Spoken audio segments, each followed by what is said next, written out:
my head or is that Todd's music?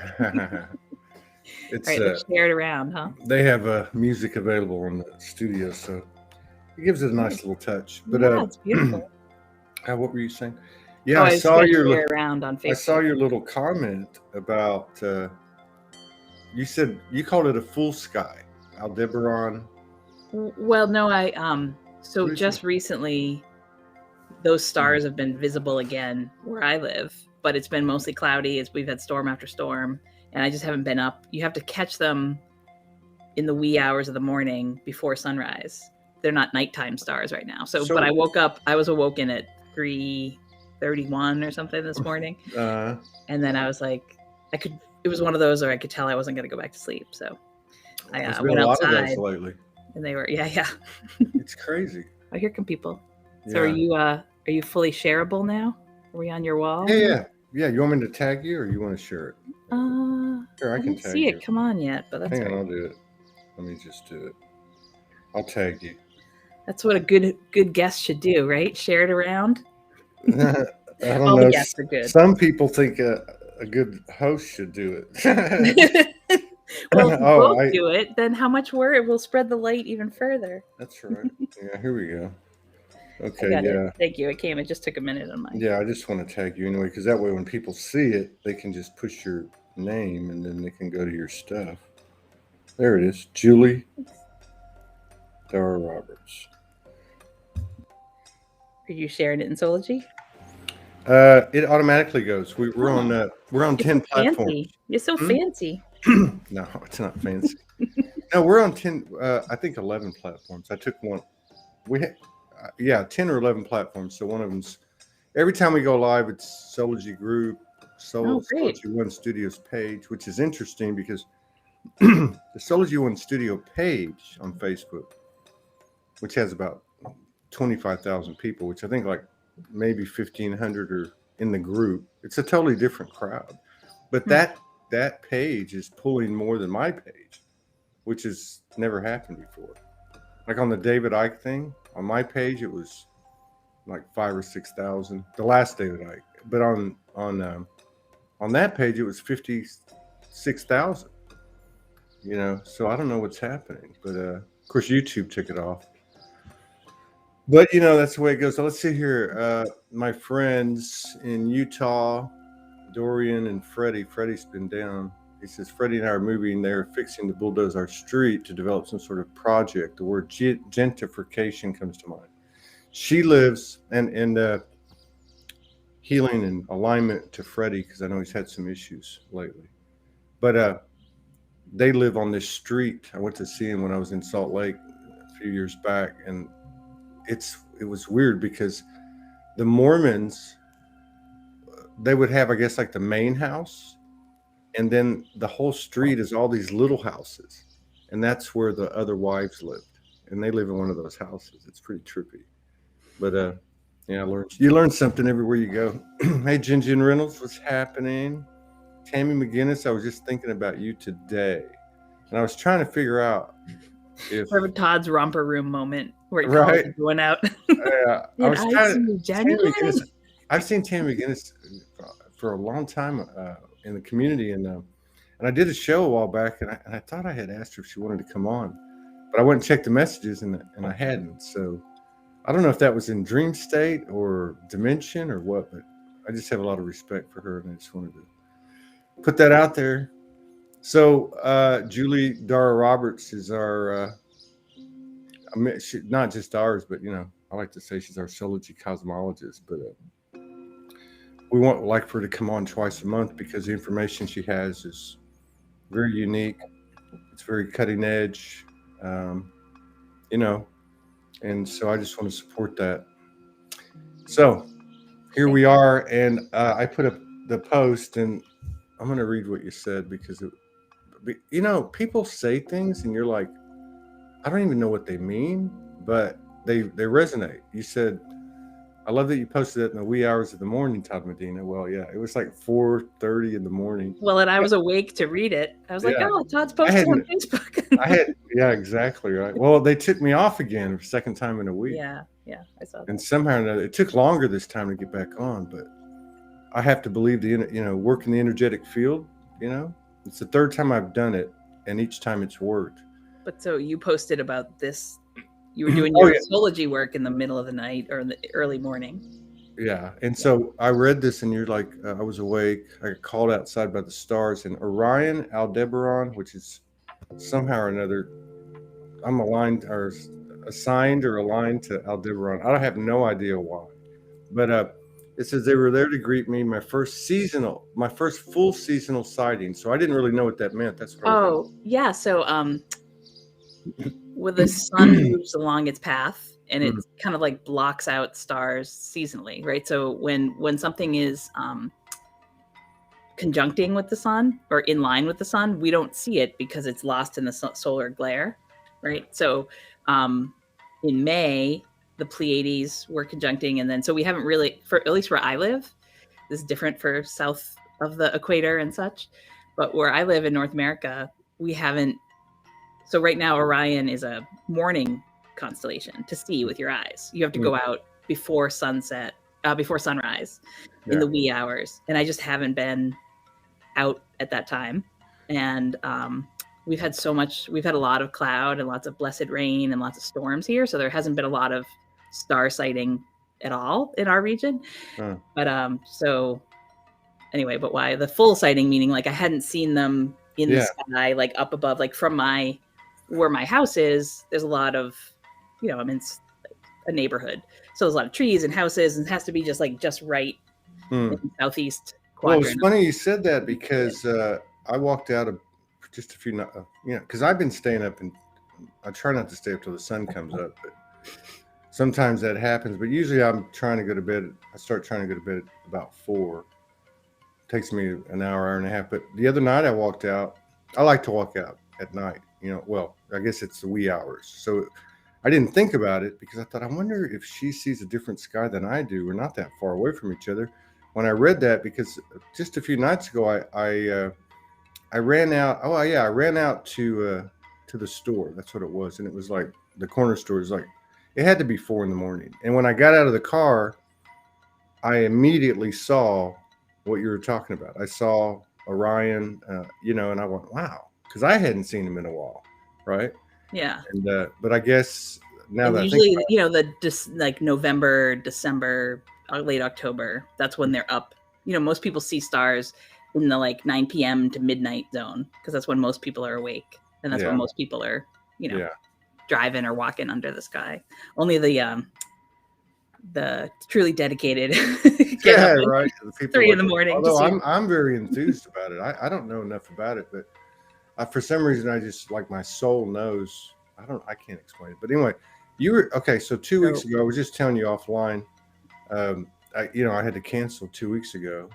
I don't remember what the hell was going on, but if I have to cancel, something's happening. And you said you hit a wall and you needed to. Well, I messaged you. You didn't cancel. Let's just rephrase. Like, I messaged you, and I was like, Todd, if you need a break, like, I'm lucky enough to be on here. Yeah, that was okay. I remember now.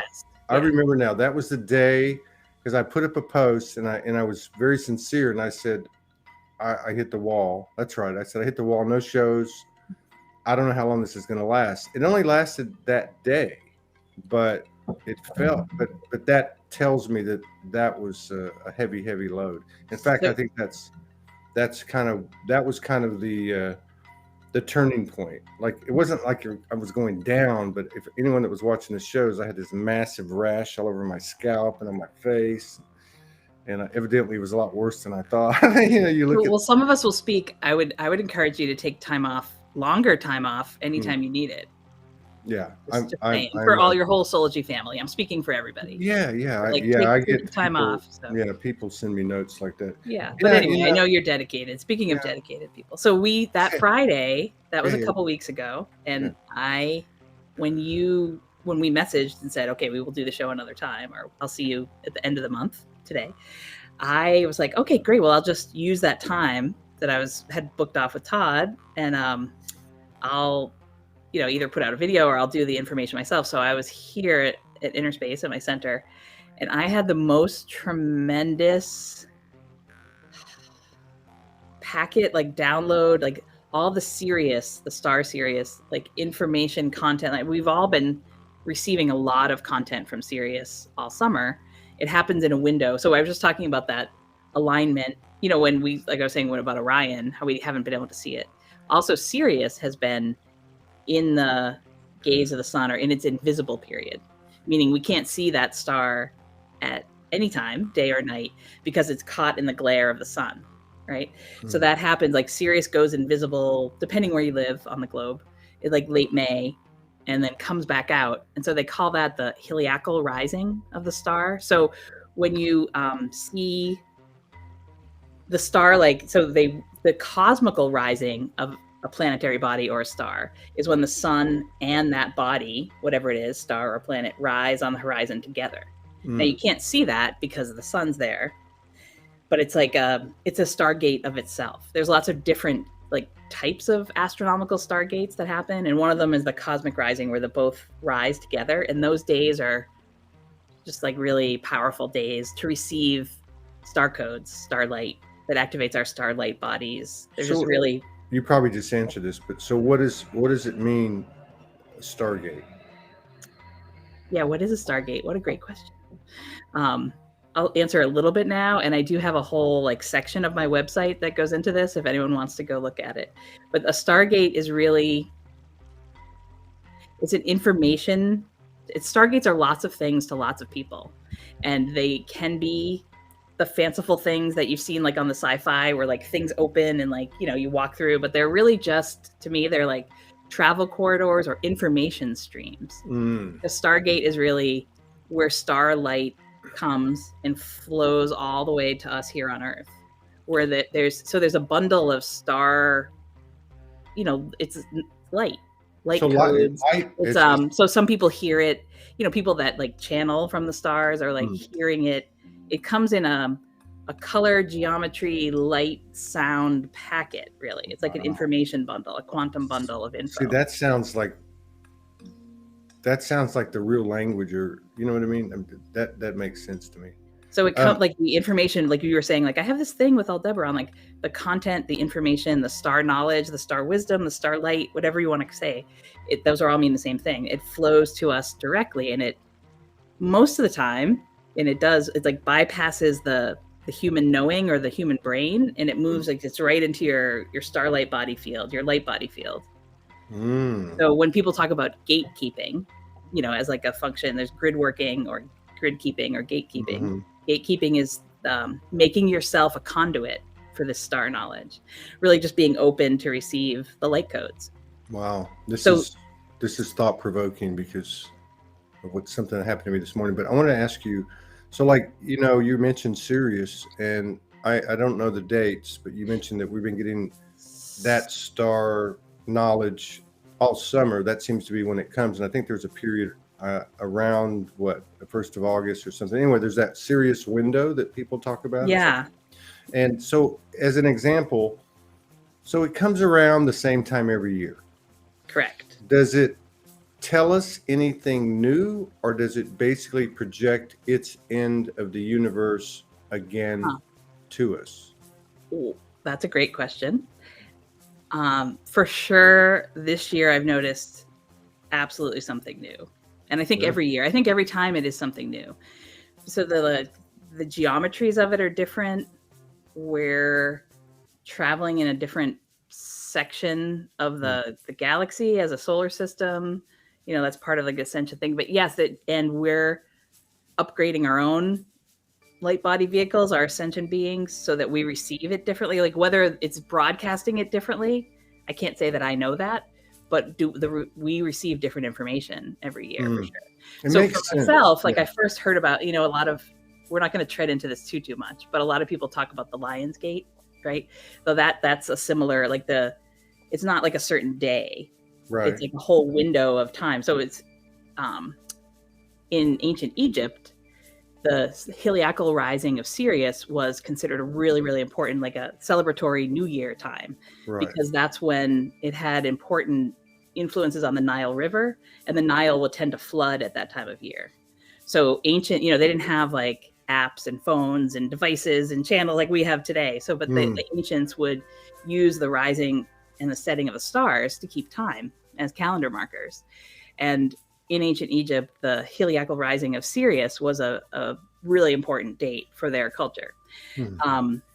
But here in Massachusetts anyway, and it's different depending what latitude. So this will be true anyone that's at the like 72, 71, 42, 41. Like that's my latitude. 72, 71 is my longitude. But in that like band, it changes a little bit if you get closer to the equator. Obviously if you see different stars if you're in the south of the equator. But up around here, it was August 4th this year, the Sirius combined. Anyway, so talking about the rising, when a star is in the glare of the sun, it's like the sun and the star send the codes together. So like to me, the sun is double coded. It's got the Sirius punch and we talked about this last time, and the solar codes. So it's almost like sending. So you asked the question about in the summer. Yes, it comes around the same time. Like the sun moves into the section of the sky with Sirius in the July-August zone. But so that day that we rescheduled the show, we canceled the show, I was here at my center and I was like, all right, let's connect in, because the dates, I kind of wanted to bookend for myself the Sirius window, if you will. Like I had all this information coming through and I got this strong thing of it will like come to culmination on August 22nd for myself. Like that's when, because it's like, so it's also subjective of when you see the heliacal rising of a star. It's subjective to like, where you're looking at it from. Like if I was on a beach facing east and I had zero obstruction, that's like, and it's like naked eye visible too. Like you don't want binoculars or telescope interfere. Like that's perfect. But if you're in a city or if you're in a neighborhood like I am, you have to find a vantage point. So there's a lot of subjectivity to when the rising is, right? But so around here, it was around the teens of August 19th, 20th. Like I knew all that was coming, but then it's so I received this whole like packet content of Sirius download that Friday, like when we would have been together here on the Soulogy show. And it came through this, like, it came through some of my Andaras here. I have some Syrian encoded pieces, and it came like this wave through me. And then the next morning I woke up and I was supposed to go camping with my family for an overnight up in New Hampshire. And we were packing up the stuff and I laid on I couldn't get out of bed, and I slept until like 11 a.m., which is kind of unheard of for me. And then when I woke up, I really couldn't like stand or walk or move. I had vertigo. Like I've never had it in my whole life. I was packing stuff for the camping, like trying to fake it till I make it and go anyway. But I laid down and then I went to stand back up and I was just like, everything was in a spin and in this vortex. And there was some projectile vomiting that associated with it. I was just like, all right, well, clearly I'm not. And I didn't really want to go on this trip anyway. It was like for my husband's thing. It was his friends. And so that happened. But then I could feel like it was more than beyond my stuff. Like I was like, there's something going on here. And I have a bunch of different apps that I check for either space weather or, volcanoes or earthquakes, or just like check and see what's going on the planet. And that was the morning that the earthquake happened in Haiti. I don't know if you remember that big earthquake. So I was looking on the earthquake app, but I also noticed about half an hour before the earthquake in Haiti, which is around the same time where I was having these intense physical embodiment experiences, at 8:08 a.m. Eastern time, there was a big earthquake on the Mid-Atlantic Ridge out in the middle of the Atlantic Ocean. And for some reason, that was just like a bing, bing, like that was like, pay attention to me. This is really, really important. Like as a grid worker, people that do grid work and grid keeping, we get these calls, these pings. Wow. And so I was like, all right, well, something's going on with that earthquake. And I was just like, I'm going to like take care of myself. And, half of our family went up on the trip. My husband took my daughter. And so my son and I stayed home. And so we had that weekend. And I was really just trying to physically work through like I don't want to call them symptoms, but the thing that was going on. But I really did know that it was more than just mine, if that makes sense, like that grid worker feeling. So then I noticed then soon thereafter, I'll sort of like put the whole story a bit together. Soon thereafter, a tropical depression storm formed around that same region of the Atlantic Ocean out by Bermuda. And that felt really significant to me too. Like when that ping went off with the earthquake, it had a very strong, like, all right, it's time. You know, a lot of us have been working on recoding the Atlantis content. Yeah. And I don't go too into the storylines myself personally, but you know, here on the Atlantic Ocean edge, here in Massachusetts, like a lot of Atlantis action. And it was just like a ping of like, all right, we're cracking open and dismantling all the old storylines and the control narratives and all the overlays of all the Atlantis stuff. Yeah. And so that storm like spun around Bermuda, and it eventually formed into a hurricane, and then it came up here to where I live and made landfall.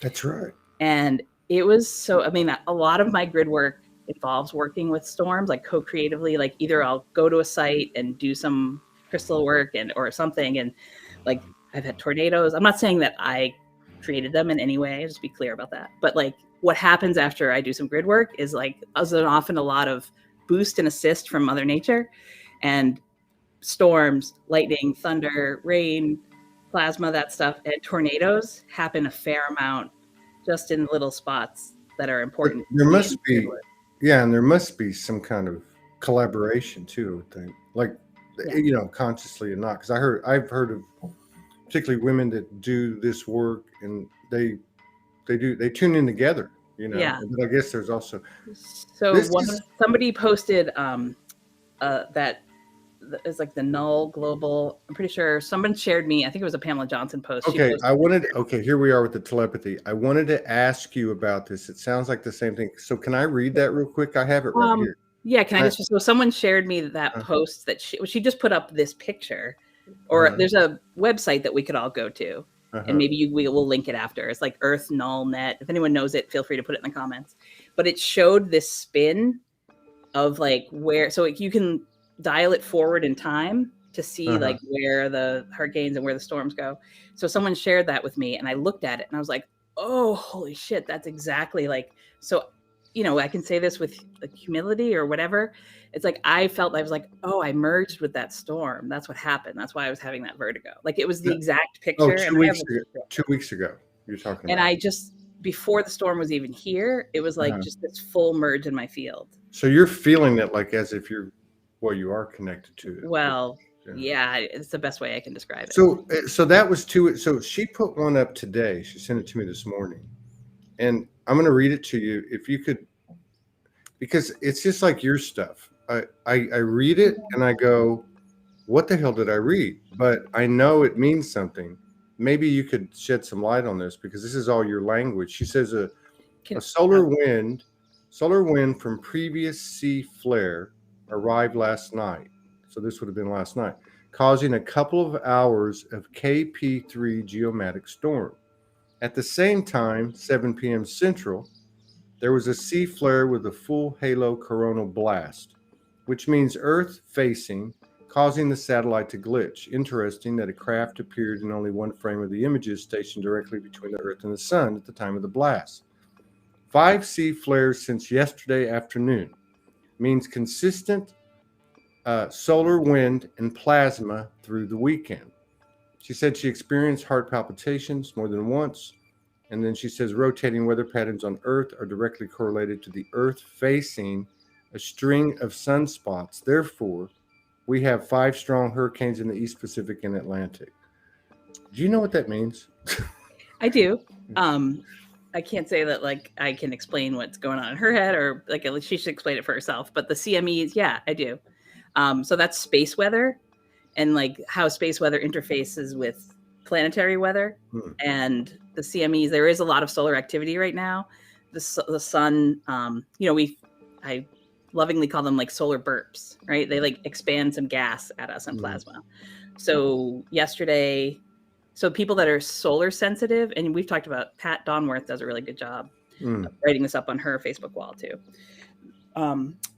The people that are sun sensitive, so there's like the sun will have a coronal mass ejection is a a solar flare or a thing that happens on the surface of the sun and in the heliosphere of the sun. And it takes days for it to like come all the way to Earth. So people that are particularly solar sensitive can feel things when they happen on the sun, even though that energy wave hasn't come all the way to Earth physically. Yeah. But I too experienced yesterday that the heart, the full, like it, I think it's going to be different for every body. So it's important not to anyone to attach the story of how it affects someone else's field. But for me, it gets that like roar, like full feeling, almost like a, I don't want to say blood pressure thing because that puts a fear mode in, but that like feeling, like I could feel it down my left arm. It's like the plasma, your plasma field feels it. So it'll show up embodiment different for everybody. But is that when it feels kind of like, I mean, like, and again, I'm not saying, but to me, I'll go, damn, am I having like a stroke or a heart attack or something? Well, this is one of the things I thought it was important to talk about. Like for me, like mostly I'm so blessed to have a bunch of friends who are also grid workers. And like we have, some Facebook Messenger chats or some email things or some like ways that we reach out to each other.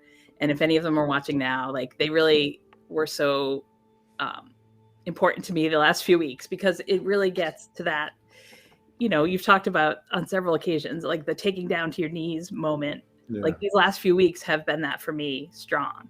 And in the like that feeling of like, am I okay on a human level? Like, am I okay? Mm-hmm. Like, am I having a heart attack, stroke, whatever it is? Like, that's a really real feeling. I think all of us, especially embodiers, have to surf through and navigate through, and to have other people that you can talk to about it is really invaluable. So part of why I wanted to share this story today is not to like, aggrandize like my work or what I'm doing. I know there's hundreds and thousands of us doing it, but also I've done this now consciously for years and years. And every time it happens, you're doing it with a new skill set and new skill level and a new awareness. And I think with that too, the tests, if you will, for lack of a better word, come at you even harder. Because it's like, okay, we're going to be like, you can't get out of it. When you get leveled like that and you can't stand and you can't function on a human form, and it like does put you in that edge of fear space of like, am I okay? Is this okay? And like, how much of this is this just, am I just making this up in my head that it's energy? And like, who am I going to tell in my daily world that I feel like I merged with the storm and that's why I have vertigo? Is that the reason? Okay, you know how you get sleepy, right? You just get sleepy. That's normal.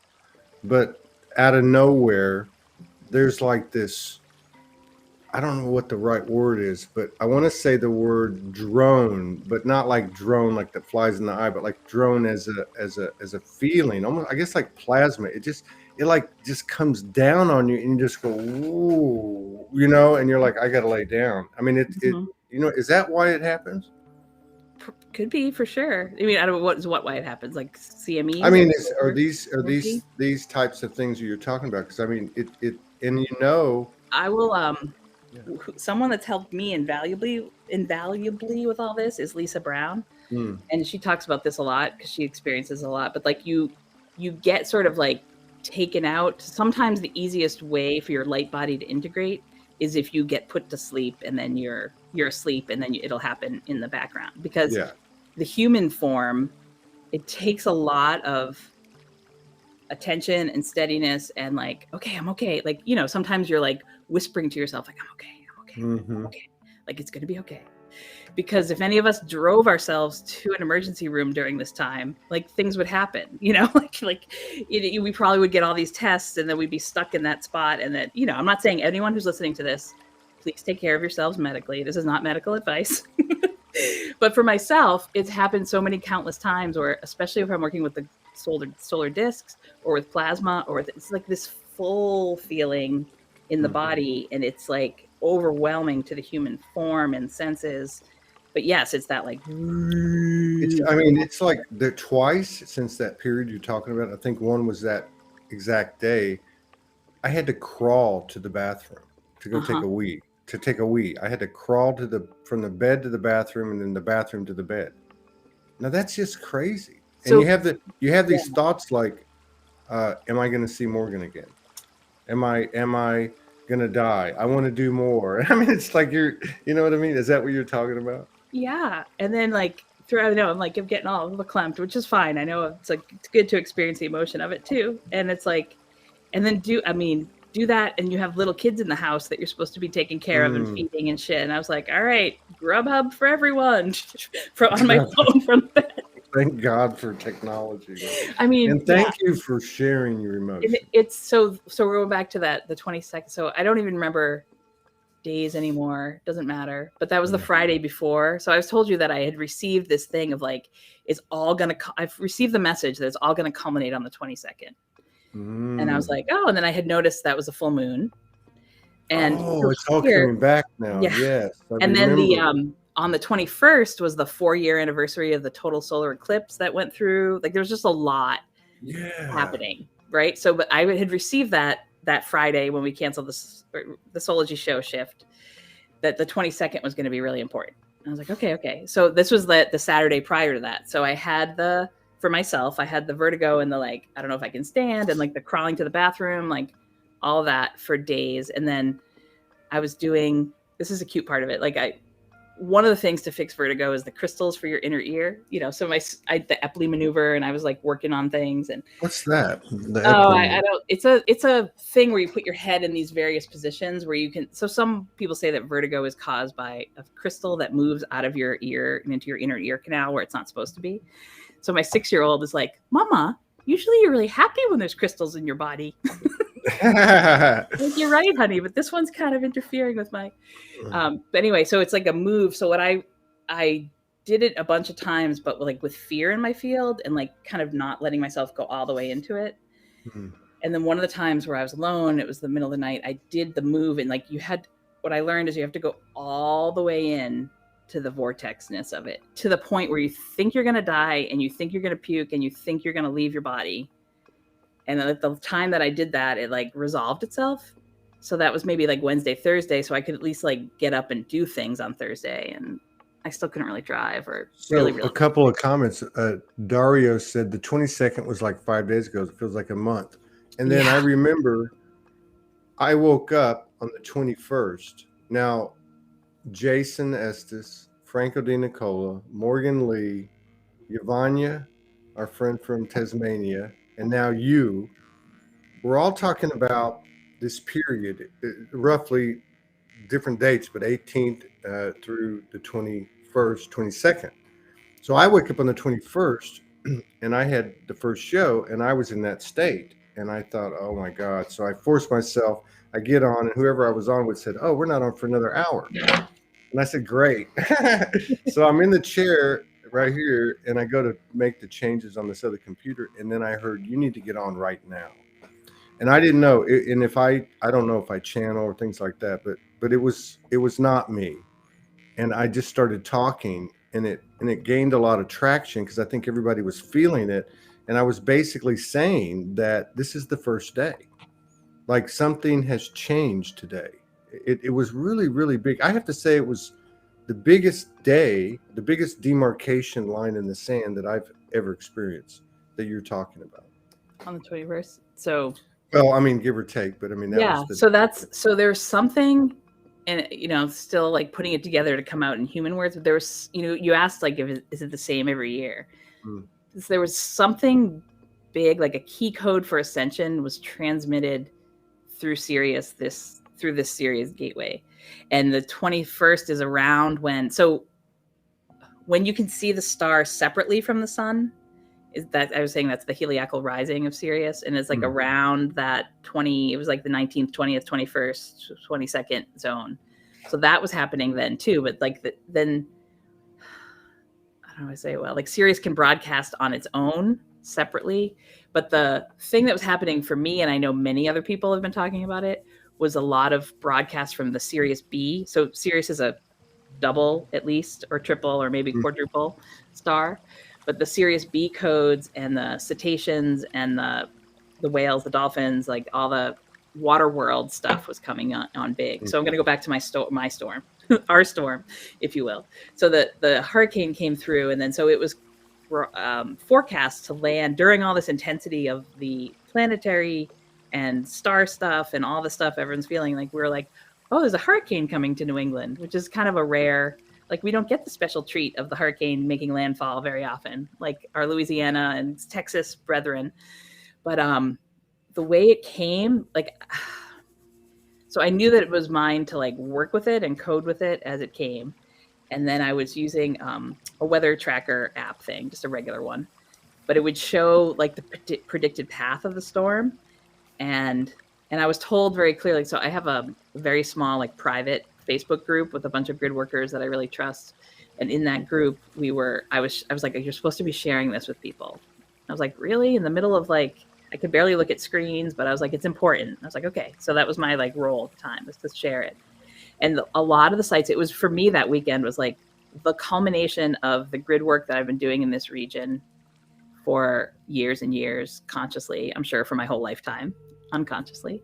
But since for sure 2017 and since that eclipse time in August, it went through and like all the sites that I've been shown to work, that I've been like longing to go in person, that some of the places that I have gone in person, like it was like the storm was like making a beeline for, I was like, oh, there it goes. It's like, so this is forward in time through the hurricane landfall maps and such. It was like, all right, now it's recoding Montauk, the tip of Long Island. I'm like, oh, now it's going to land like at the Brookhaven lab and the Tesla lab that are out there on Long Island. It's going to make landfall there. And like, it was almost, it's such a cool experience. It was like the storm was moving forward in time and doing the clearing work that it needed to do before it even arrived. You know, it was still down by North Carolina physically at this time, but I was like, oh, it's coming. And it like it was cod and Cape Cod Bay and the whales that are out there. And that was like, it was clearing out that. It was like moving through the Hudson Valley and like there's a lot of stone chambers and sites and stuff here in New England. And a lot of them have, you know, layers of, I don't say misuse or overlays, or there's some like stuff that needs to get cleared out. And that's not really our role as grid workers anymore, to like go in and poke the bear and clean out the goo. Like, our role is to like build the light crystal cities and light field above that. And like the goo washes itself away. But so something about that earthquake and the power punch of the earthquake that was out in the Atlantic, and I was like, oh, the storm's coming. And we called it, my group and I called it the cleanup crew. Like the storm's coming through to like wash it away and help and assist. And it was just the way that it did it. It was like, it was so beautiful and magical and intense. And I was just like, oh, there it goes. It was like, it hit all my, my high spots around here and all the places that needed it. And that's wild.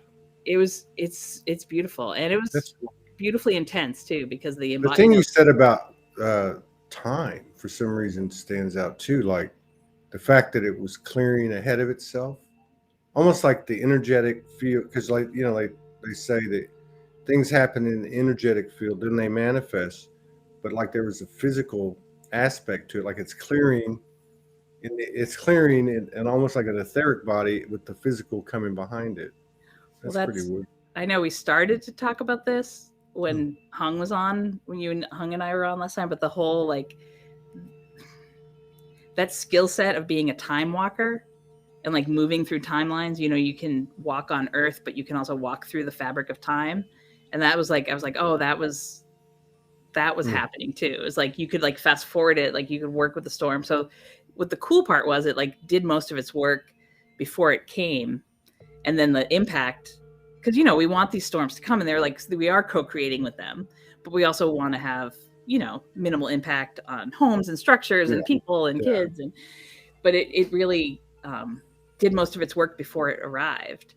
Oh, that's the other, we had, I almost forgot about this part. So separately, we had also the Fred, this was Henri that I'm talking about, but the other hurricane, Fred, we get a lot of the tropical remnants up here. Like they'll hit down there by you, but then the jet stream brings them like up to my region. So by the time they get here, they're mostly just, you know, like what we had because of Fred. We had the hurricane on like hurricane watch for the weekend.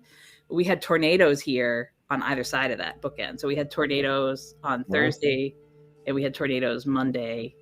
And the tornadoes too went to these places, like places where there's like beehive chambers and like places that need like, you know, a tornado, you know, the States, not big, like California, but Massachusetts is big. There's 2 tornadoes that land, and they both happen to be like in the path of beehive chambers. Wow. Like we can say that that's random, but we know it's not, right? We know it's Mother Nature working her magic. But we had the tornado, like my phone, our phone starts blowing up on Thursday, and I was like, what's going on? It's like, you should be in the basement now. And I was like, what? It's like, wasn't that, it was raining, and we turn on the news, and it's like, basically they have our neighborhood over on the like Boston news, we're here in the suburbs. And it was like, you should be in your basement. So I was like, all right. Anyway, it didn't land near my house, but there was just a lot of heightened, it's a lot for one's nervous system to accommodate. So I've never really, I remember years ago when I first got in these communities, women like Pamela, and there'd be like this category 5 headed towards somewhere that looked pretty bad. And then a group of those like you would, I guess, work in co-creation with the hurricane to do what you said, bring the energetic impact that's needed, but let's try to make it as easy and graceful as possible as far as damage and lives lost and such. But I never heard it beyond that. Like, so you're actually talking about you used the word merging. So merging and working in co-creation with the energetic field of that storm. You do that consciously. You connect to it consciously and work with it. Is that how it works? Are you basically I'm not ahead of yes, but this one happened. I can't say fully yes to this because it sort of had me on my ass before I knew what was happening. So at least you had an idea of what the hell was going on. But I had the wherewithal from my ass flat space to figure out that something was going on beyond my just human form and to connect with it. And that's hilarious. I wish I had a camera in your house, like a real, what do they call it, reality TV, and your husband could be like, honey, what's going on? Oh, I'm just projectile vomiting in the bathroom working with the local storm. Well, but that's actually, it's funny that you bring him up again, because this was just like, oh, I have vertigo. It's like a human condition. And it was like, it kind of, can I say this? It released me from having to go do this thing, which I would have been fine to do, but I just had the soul feeling of I shouldn't be going to this event. I have a higher thing to be doing this weekend, and I can't do it there in this social setting, or for whatever reason. It's not no offense to in case any of them watch this, no offense to the friends. I think they're all beautiful people. It was just one of those things of I shouldn't be doing this. I should be doing this, right? So how do you when you have other people that you're in life with, how do you voice that? But this was my get out of camping for the weekend free card. It's and I was okay, maybe it's just for that. At first, honestly, I was all right, I knew that I was supposed to be here and I knew I wasn't supposed to go. So maybe it's just that opportunity. And I kind of thought it would rectify itself. Because usually these things happen a lot. And usually I can course correct myself and work on my energy field and get, I don't want to say get better, but get through them rapidly. But this one was quite, it's still going on, if I'm honest with that. I still, if I walk downstairs, it's still, it's a pull. So these are the things important, I guess, to share with the Soulogy family. It's of course, again, not medical advice, but these things happen and they'll happen for long periods of time. And we can't, you have to let them unfold as they will. If it's a massive pineal upgrade, if it's maybe it's new light body technology being installed in around my pineal thing, whatever. I did get to feel though that the qualitative difference between a hurricane and a tornado, having the hurricane tornado, and connecting with them and merging with them. The hurricane thing was a whole vortex of more from solar plexus, more deeper, and with my visual field. The tornado thing, I woke up that morning and I felt because I thought I had fixed myself and my symptoms were gone, which was good. Yeah, but by Thursday when I woke up, I felt kind of normal, but I felt I was I was this column. I was 1,000,000 feet tall, but the vortex was happening a lot higher. It was up. I almost feel from here up is on a different rotational situation than the rest of my field, which is something I'm still working with. But like, I was like, oh, but then when the tornado alert came through, I was like, oh, maybe that's what this is. So this is a long answer to your, are you consciously merging with it? Like, yes and no. Like my higher self is, but like it takes my human a little bit to catch up and figure out.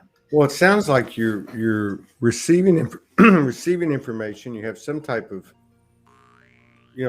like specific soul connection or purpose with it, like almost like you're part of that energy in like a soul family way. And then also, like, what do you do with it?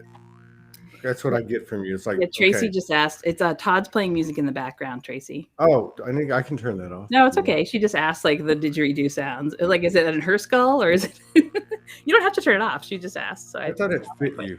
I thought having a little cosmic music in the back. Yeah, it's cool. still playing. That's right. So back to the merge of the 22nd and. That wasn't that long ago, right? Someone said that comment. Five days ago. It feels like it literally, I can't believe because I remember because of that solo show I did, but it does. It seems, but I'm telling you, for me, and these things were coming out of my mouth. I don't really know what I was saying, to be honest with you. I even did some like sacred song, which I never really do stuff like that.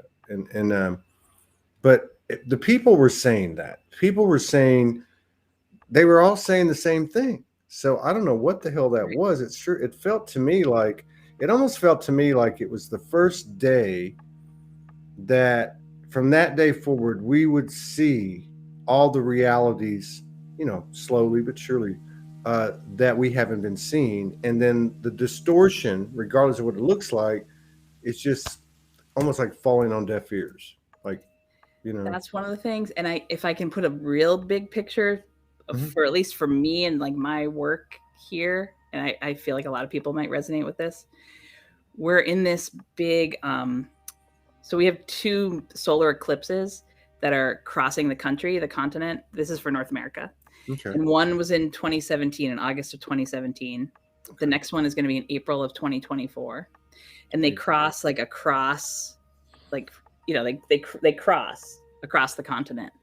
And when many of us tuned into the 2017 eclipse path, it has this whole clearing distortions, like you were just saying, and it has an Atlantis Lemurian bridge merger union quality going. Like to clear, as we move into our golden age as a species and as a continent, and there's a North America quality of pioneering some of this coding. And so it was interesting that a lot of this happened. And then when I woke up, luckily, I forget who, somebody messaged it, put it on Facebook. And I was like, oh yeah, thank you for reminding me. Because in the flurry of all this other stuff going on in the hurricane thing, it wasn't on the forefront of my awareness, but then it pinged right in. I was like, oh, we're at that, like, kind of like that marker of 4 years since. So the actual halfway date between those 2 eclipses is coming up in December this year, December 14th, I think. But there's a way of like all that, there's been so many like stories put onto the Atlantis thing and so many stories put on the Lemurian thing and like people trying to return or people trying to reinvent or reemerge. And it's like, how to put it in words? It's like all that like fake stuff or the stuff that's not true is like going to fly away. And some of the, the parables of like why things fell or why things collapsed, like why did these golden age societies collapse? It's like, can we just take the golden stuff, the technology, the knowledge, the wisdom, and like merge that into our fields as a collective? Yeah. Kind of like now, like you hear people talking about, you leave behind like the identities for an individual, like the identities that you thought you were, you leave them behind. Leave the old Todd behind, take the new, kind of thing. So this, this particular thing, like at least over here in my sector of like, so some of this Atlantis recoding, and we'll have to, I just want to say, like, we'll be careful. We won't like talk about it all. We don't want to talk about the old stuff because it just codes it back in. People will know what I'm talking about, but we're just going to like talk above it, if that makes sense. Right. Gotcha. A lot of that, you don't have to look very far on the planet right now to see control and, polarity and conflict and like all that stuff's happening a lot. So in my like little microcosm of suburbia here in Massachusetts and kids going back to school and like things society want us to do and like all that stuff came heightened to a new height around all this stuff too. And I was like, oh yeah, it's the like, so what I see it as like the dismantling of whether it be the guru model or the priest as the intermediary or the like, we're all returning to direct source and like having our own direct one-on-one conversation with source and needing zero intermediaries. Right. So some of the like old, it's like some of that old thing, it's like, do I even put like a World Health Organization or a doctor or somebody else in charge of my physical well-being, or am I in charge of my physical well-being? If I like, do I need to talk to a priest or talk to a teacher or go to a yoga teacher even, or go to these things? Like, do I need to do any of those things? Like, so if we look at it from, we all know maybe what, like there's 3D, 4D, 5D, different bandwidths of density.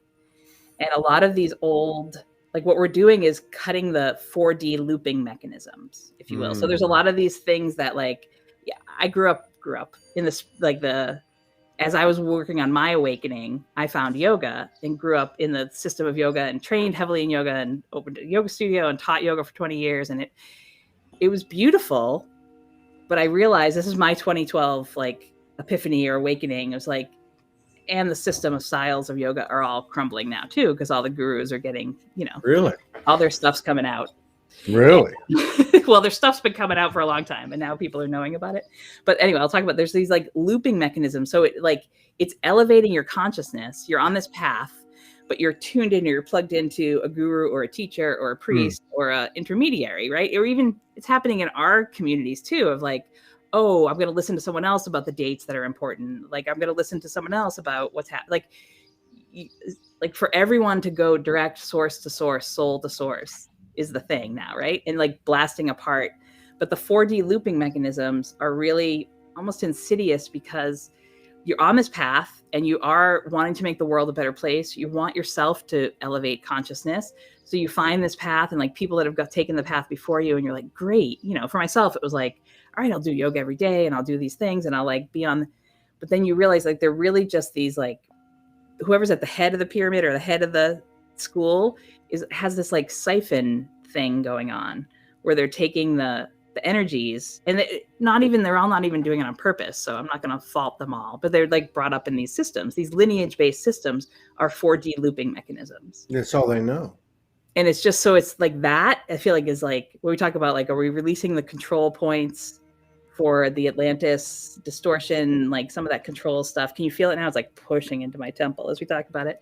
That was happening to me earlier. I'm like, what the hell well, it's like, that's why I say we have to talk about it not carefully, but like skillfully.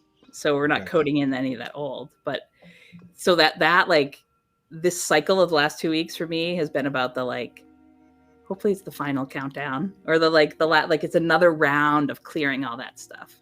Okay, I think I get what you're saying. So like on because I have heard people saying it kind of in this way, which is, okay, so like I know it's there. What's there? That which we're talking about. Yeah. Like, that energy, I know it's there. I know that's occurring. But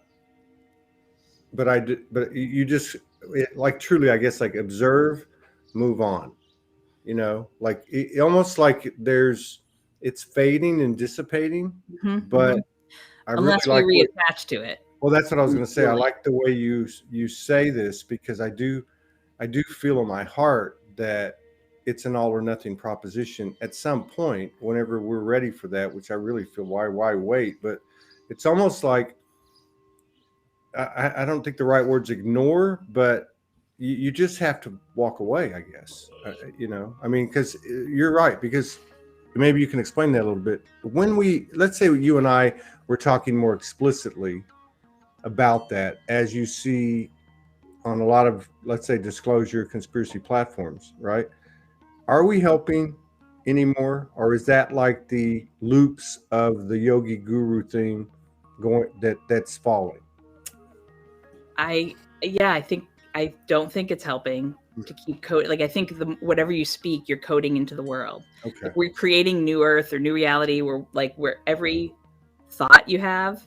So it's what comes out your lips is, I don't want to say easier because that's hard too. It's a work in progress of crystallizing everything that comes out of your lips. But I think the real work happens in the quiet recesses of one's brain, because it's the thoughts and it's the where somebody might come up with a construct of like, oh, I'm like, AI and mind control, blah, blah, blah, all that stuff. It's like, that's a construct in your own skull, right? Like, we know, like, that's, you can, and if you build out that reality, then you live in that reality, right? Yeah. Or even like we've talked about this in past times, like with the 5G network and the phones. It's like, if you want to create that reality and construct it for yourself, you can for sure live in that reality. Yeah. But I don't think but it's also, but we're in the process of leaving it all too, like getting the freedom. When we talk about freedom codes, I feel like this is really what we're talking about, is unlocking the deep recesses of our own consciousnesses, our own brains, our own thought. Like, how do you talk to yourself about yourself okay, when you're alone? That's the cutting edge, because even we can talk about things, and for sure talking about them is a loop cycle, but it's this when I talk about like we're recoding the Atlantis, or I texted to one of my friends, it's like, these are old Atlantis timelines, don't connect to them. And she was like, I don't quite know what you're talking about. I was like, good, I'm glad you asked. Well, let's say like we don't, it's, you were going to say something about it's the mental constructs that we've all built around ourselves, or we've been inherited through our families or through society. It's like, that's the stuff we're restructuring. But the way you explained it about the loop, like it's more of a loop, like a 4D loop. So so you have this specificity, in the purposes of your life that involves everything you come on in the show and talk about. And you can see the numbers. There's 144 people in the house, by the way. There's no coincidence. Oh, that's a nice number. But so for me, mine's very boots on the ground, very ground level, right? And so I'm kind of, and this is all just spontaneous and probably not something I would have shared a few weeks ago. So I'm at this place where I know it's the same energy that you're talking about. I know that at some point when I'm ready and my being is going, okay, well, what are you waiting for? That I have to totally detach from my specificity. Like in this case, it's the boots on the ground human that can navigate life without being in the matrix. So I've never got a stimulus check. I don't participate in government programs at all. I won't elaborate, but I'm now sitting here with no driver's license. I have expired plates on both of the vehicles, the bus and the car. I have no bank. I'm off, and I'm sitting here going, do I go get my license? Do I need my license to get a passport to go to Australia? Like, do I need to go? You know what I mean? And so it's the same energy. I'm not trying to get caught up in the literal, but it just seems to me like, whether it be like your example of the yoga thing, or even explaining the cosmology and what it's doing, or even these storms, what are they doing? What are they saying? It just feels like the walk the talk thing that I say sometimes is even way beyond what I was thinking. Well, here's the truth of it, Todd. I think, as far as I can see, you can do any of those things. You can get your license, you can get a bank account, I have all those things. It depends what you think about them. Yeah. If you think that that's going to tie you into the man or put you in the system, then it will. And if you think it's like a means to an end to go see Morgan, then it is. Well, yeah. I mean, I've had that discussion. You don't have to have it. None of those are loop things in themselves. Yeah. It's how you construct it in your own brain. Yeah. And I just want to be careful. Like, it's like a tenderfoot, it's like you're walking on untrodden, fertile soil. So you're right. And I do get that it's here because, like, for instance, yesterday I have this a friend who, it's one of those things where somebody says something to somebody else and then somebody else tells you and you're going, that doesn't feel good. Like, why the fuck would you say something like that and not say it to me? And then why would you tell me that? Like, what's the point? And so I got triggered. That's what I'm saying. So for the first time in probably since that 2 weeks ago, because I can't think for 2 weeks, I had this in my head where that loop was playing. And it was, it was an old loop. It was a third dimension loop, or whatever you want to call it. And it took me longer than I thought it would to bring it to rest. So, I don't know. I really, really am guarding my thoughts as much as I can. And, because I realize that that's where it all starts and stops. Yeah, go see Morgan, Todd. I'm going to swim. I have to. Yeah, go get a passport. You can do it. Well, yeah, there's more to it. That's my unsolicited. You didn't ask me. There's more to it than that. And see, and again, I was trying to make the distinction that we're like, just because it's us right now. If I was in your shoes, I'd be fully engaged. Okay. But in the path that I've taken, no car insurance, no taxes, no anything. Yeah. It just kind of happened. And I think it's in my own journey, it's like the universe going, well, it's not what Julie's saying, and it's not what you're saying. It's something that you don't even know. And it's almost like we're in charge of what is created, I guess. I don't know how to explain it, but or like, can you create a reality where you don't need any? What is it, like you swimming there? Yeah, and I'm not saying it for anybody else. I'm only saying no, I'm teasing. I was teasing, like, just with that little, like, how does one get oneself to another country without any of those things? Like, you charter a private boat. Like, there's so many ways. Like, I think we limit ourselves with the thoughts. It's like you don't have to play into any of the things. That's what I say. I was thinking, well, I could jump on a cruise ship, but then I see these cruise ships that have been quarantined for like 130 days because there's one case of some illness. Or I thought, well, maybe I'll just jump on a cargo ship, go down to the docks and go to work and jump off in New Guinea or something. I don't know. But the whole point is it's not about the literal thing. And even like what you're talking about, I think is actually a better example. So like when you're explaining this stuff about the storm, like you were talking about, that's a new playground. Like I would imagine even for you and your incredible wisdom and research and how well read you are, that's new territory for you. Like a year ago or 2 years ago, would you have been that aware of what's happening? Would you have been that connected? Would you have been projectile vomiting to the degree where, you know what I mean? Like it's a new you, I guess is what I'm saying. And so it creates a new, it creates a new field of potential. I don't know. There was a point in my life before I was consciously aware of much of this. Mm-hmm. It's been a little more than a year, a couple of years. It's been like, 4 or 5 years that I've been consciously doing this. So I feel like that I get a little better at it each time, like a thing will throw through. And I've noticed that too we'll go back to the stellar alignments. It's cool to like work a gateway, one of the star system gateways, or like, we've talked sometimes about in the spring, you'll hear me talking about the Pleiades, and now you hear me talking about Sirius and like things, the next gateway that's coming is with Spica, and, there's going to be a sun. Like, so it's, if you do them with repetition and with new eyes and expanded eyes, it's like, oh, like so much more. Like for me, every time it happens, there's like huge amounts of revelation that happen. Yeah. Again, but there are these like markers of time because we do live on this planet that's spinning in this certain way, and like the stars, there's predictability to some of the things, like where the sun's going to be in relation to the constellations. There's predictability, but the amount of content and information, it feels limitless for sure, because it's like it's pouring through and new. So I did, can I get self-commercially a little bit?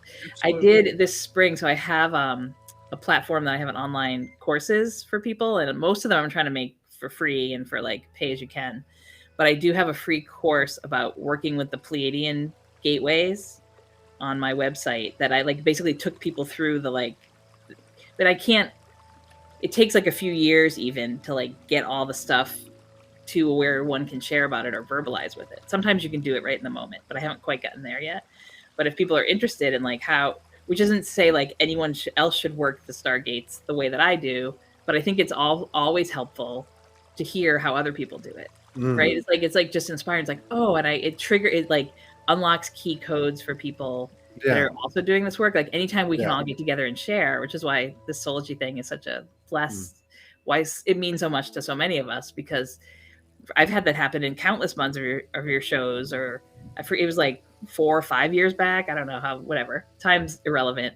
But you had this lady from Long Island that was like talking about being a light code engineer, and I was like, oh my God, that's me. I do that too. Like you hear other people's stories, and then somehow they spark things.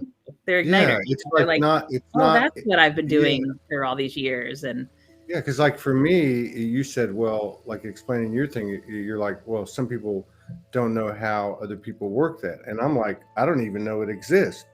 So I'm listening to you, and again, like I said at the top of the show, I read your stuff, and there's a handful of others, like say 4 or 5 others that maybe are little different themes, and I read their stuff, and I'm like, what the fuck is that? But and it's like the what the fuck is not just my bewilderment as to what did I just read, but why does it make me? Why does it get like right now? Why does it give me chills? Why does it feel like, you know how sometimes you'll see somebody and you'll go, oh my God, I remember you. You know what I mean? It's like that. I'm like, but I don't understand it. But I guess you can call those like sparklers, or sometimes I call them key codes. Get these things that ignite and light a part of your light body to come online.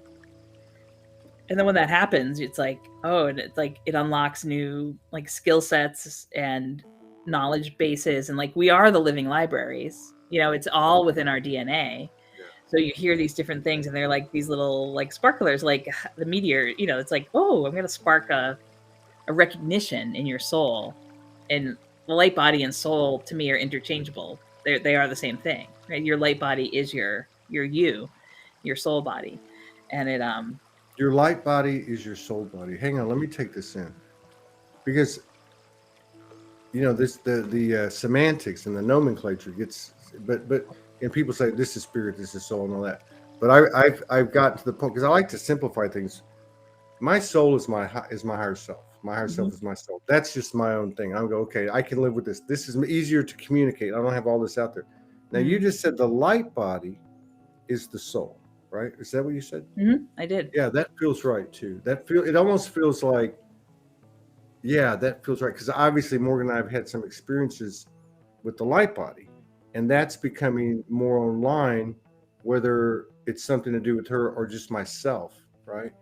And so I know I'm not the only one, but that's a pretty profound thing. That almost sounds to me like the you know how we always want proof as humans, like that's a symptom or a characteristic of embodiment. To start to actually have the light body in your experience as an awake, you know, an awake conscious state. To consciously like interface with and co-create and connect with your light body on the daily, on the moment to moment. Yeah, that's the thing, right? That's the cutting edge. I mean, I'm just. And then when you merge, when you like in relationships, there's like a new light body forms, whether it's a group or 2 individuals or a triad. It's like a new light body forms from the merger. Yeah. It's like soul. When people say soul merge, it's like one could insert or say this, you know, it's the light body is merging and combining. God, this is fun, Todd. It is. You know, I'm sitting here and I'm wondering, why am I about to start crying? Why am I got chills all over me? How is there 150 people in the house on a live with a subject that's not, I know I'm not the only one that we want to understand. You know what I'm talking about? But it's what you're saying. It's just the energy. It's like just you talking about it, just your presence and you're raw. You're not commercial. You know, we struggle with that here, and you know, and I don't know what I'm going to do with it. Thank God Morgan stood up, has stepped forward and started to you know, exert this new energy into our communications with people, because they want to come on. And it's this old, it's kind of like what you talked about with the yoga thing. There's this commonality on these platforms that it's a marketing thing. Right. And we've really struggled with it. And it's very difficult. It's a fine line. And so every time that an exception is made, and we know going into it that there's going to be some of that, it's like, the old saying, you give an inch and they take a mile. Then all these people will get into that. So we've had to say no. But I really feel, and the reason I'm saying this is because I really feel like this is something energetically in looks different ways that is happening to all of us. And again, going back to my situation with the government, or your situation, like with what you were explaining, like it just feels like this all or nothing kind of thing. I don't know where I'm at, but you do this to me, and I know you do it to other people, because I know the field, and I don't know a lot, but I know the field on these shows, and I understand the metrics and the trends, both physical and cosmic. And you're really bringing in something like a bridge. I think you're like a main artery. You're not a vein. Aw, thanks, Todd. Yeah, I really enjoy coming on with you. It's very it's always I kind of debrief with you in my own head, because we don't talk after the shows, but it gets sparklery for me too, because you'll ask me questions or the comments, and it's like afterwards I could do like a post-show analysis of what comes through for me after the show. Because it's like a flood of other material and info. I don't know. I don't know what the words are, like humbled and in service, and I spent an inordinate amount of time. For me, it's usually a 3-minute prayer, grab the phone, what's on Facebook. But this morning I was like deep, I was deep into it. I think I sounded like a medicine chief on top of a mountain. I was just like, what can I do? What can we do? How can we help? I don't know, that place between a prayer and a command. That's the only way I can explain it. Like but you bring out the best in me. Every time I come near you, it's just like boom. So I hope you come down here and we kind of play with what we had talked about. Yeah, I would love to expand the awareness of what you're doing. I really would. Thank you so much for having me on. It's a pleasure. Mm-hmm. She's a magical timekeeper. Yes, she is. Oh, thanks, Alicia. Well, is there anything? I took you over. You want to go a little longer? We can go. No, it's good. I'm good. I feel like we're at a nice stop. Like a good point. Yeah. It's a good, and you have energy to mind, your own energy to mind, and things to do. Next shows. I'm gonna go sit out in this forest here for the next hour and 45 or hour and a half until Franco comes on. But it feels the next like day that I'm seeing is like, a lot of things is September 6th. September the 6th. Not for a show. Just as like an astronomical. That's the next like place that I'm looking toward, like to watch. There's a bunch of stuff. There's a comet, a meteor. Like there's a bunch of stuff happening. I don't know why I'm throwing that out there, but that wanted to be. I want to know more about the relationship with the stars and the celestial bodies. And I'm not saying like right now. I'm just saying there's a part of me that wants to know, what is this relationship? Is it an overlay? Is it like, I believe, for instance, that we're not predetermined. We have a plan. We come down here, we have free will, and then it's, somebody shoots a starter pistol and you go. And we're trying ultimately. Let's talk about, if you would be so kind as to have me on again, let's talk about that the next time. I would love to talk. Like it's very much, it goes to like DNA, and like a simple explanation is like, the Carl Sagan talks about we are star stuff, or the stuff that makes up our whole world and your human body was the molecules of your very being were birthed in a star. And that's why it's like, so when your light body, when you get these things that come on, it's like your DNA is like coming forth, it's speaking forth. It's like you have stellar DNA. We all do. Right. So like the stars are like sparking something. Does that make sense? Like that's the beginning, and it's a bigger conversation, but yeah, I feel it. It's because your molecules were literally like everything that makes up our tangible Earth was birthed in a nebula, in a galaxy far, far away. That's sexy as hell. But it's true. But it's weird because, like before I met you, and then you helped me with this a little bit. I told you, I walk outside one day. The first was serious, and then there was one or two others. What the hell was that? There's a lot of weird stuff happening over here. But that the Aldebaran thing, like when I saw that planet, I was like, oh my God. It speaks right to your soul. Yeah. And I was, and I'm tripping balls going, because I'm wondering, did you know how you start to doubt yourself and all that stuff? And I'm like, come on. And then it happens again and again. Mm-hmm. So yeah, I'd love to explore that next month. That's great. You're hang on a second. We'll sign off and we'll talk about Thank you everybody for watching and being live with us or watching the replay. Geez, what are we supposed to do? Where can we get this information if we don't have you? That's just like, I don't even know what I'm still sitting here going, what are we talking about?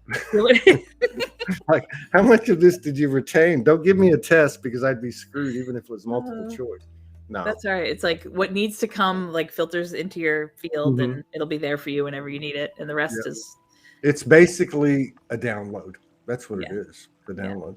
Okay. We'll be back in an hour and 40 minutes. I'm going to talk to Julie real